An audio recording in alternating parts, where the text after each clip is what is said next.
Okay, let's jump right in. Most of us probably remember learning about the state of nature back in school, right? It's one of those big ideas in political philosophy that's supposed to explain, well, pretty much everything about why we have government. And the story we were told usually goes something like this. Way back before any rules or society, life was just pure chaos. You know, that famous line from Hobbes, that life was solitary, poor, nasty, brutish, and short. And to escape that mess, we all supposedly got together and created a social contract, giving up a little freedom to get a lot of security. It's a very neat and tidy origin story.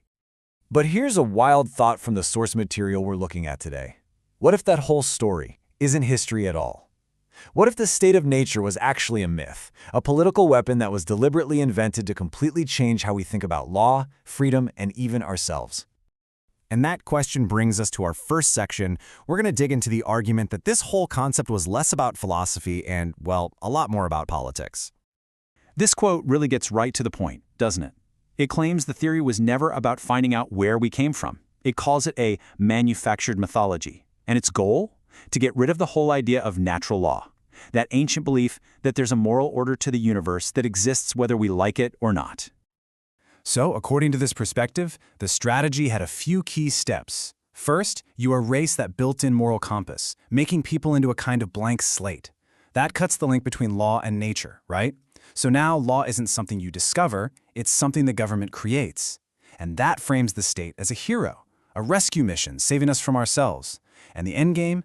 To take sovereignty, or ultimate power, away from the people and hand it over to the state. So if this was an invention, who are the inventors? In this next part, we'll look at the key thinkers who our sources say were the main architects of this whole idea. You can see this idea really took shape over about 100 years. It all kicked off with Thomas Hobbes in the 1650s, and then it was developed and tweaked by guys like Pufendorf, Locke, and later on Rousseau. Each one of them added their own special ingredient to the mix. Now, this is where it gets really interesting, seeing how each piece of the puzzle was supposedly put into place. You start with Hobbes, who paints this really bleak picture of man as just a beast driven by fear. And if that's what we are, well then of course you need an all-powerful ruler to keep everyone in line. Then you get Locke. His version is a bit nicer. Man is rational, he cares about property, but the argument is that this view helped make morality a private thing, which weakened the bonds of community. Pupendorf argued that moral law was something imposed on us, which, conveniently, makes it something the state can control. And finally, Rousseau comes along and says man is basically a blank canvas, which opens the door for the general will of the people to become the new source of all truth and law. So, this brings us to the big question. Why? Why go to all this trouble to create a whole new origin story for humanity? What was the ultimate strategic goal here? The sources claim it was all about creating a metaphysical inversion. Now that sounds like a mouthful, but the idea is actually pretty simple. It means this wasn't just some new political theory. It was a total flip. It took the traditional way of seeing the world, our understanding of people, law, and power, and turned it completely on its head. And this chart really lays out that flip perfectly. Look at the classical view. Man is seen as naturally social and moral. Law is something we discover through reason. It's already out there, and ultimate authority rests with the people. But the state of nature view inverts all of it. Man becomes isolated, selfish, law is no longer discovered, it's created by the state, and sovereignty gets handed over to the state. It's a complete rewiring of our political DNA.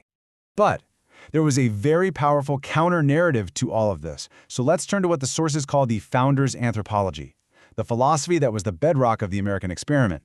We've all heard these words 1,000 times, but the sources are asking us to really listen to them. This is not the language of people trying to escape from chaos. This is the language of inherent dignity, of rights that exist before government. The argument here is that the American founders flat out rejected that whole state of nature myth. The sources actually give this idea a name, constitutional ontology. Now, ontology is just the study of what something is. So the argument is that the American system isn't based on some abstract theory. It's based on a claim about the fundamental truth of what a human being is, a rational, moral creature who is perfectly capable of governing themselves. This slide breaks down that philosophy in a really clear question and answer format. So, what did the founders believe about us? That we're fundamentally rational and moral. Why does that matter for freedom? Because, hey, only a creature like that can handle self-government.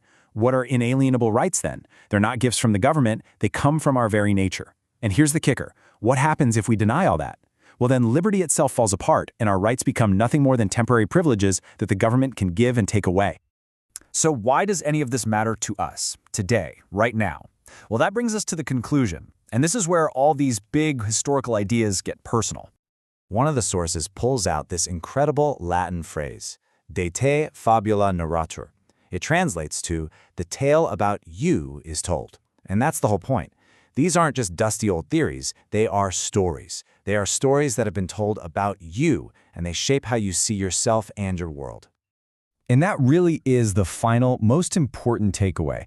The story we choose to believe about human nature isn't just an academic debate. It defines everything. It's the difference between believing our rights are real, inherent, and untouchable, or believing they're just permissions, little privileges handed out by a powerful system that can be revoked at any time. So, I'll leave you with the same question the source material leaves us with. If the story we believe about ourselves is what truly defines our freedom, what story are we living in today? What's the tale that's being told about you, and is it the one you believe?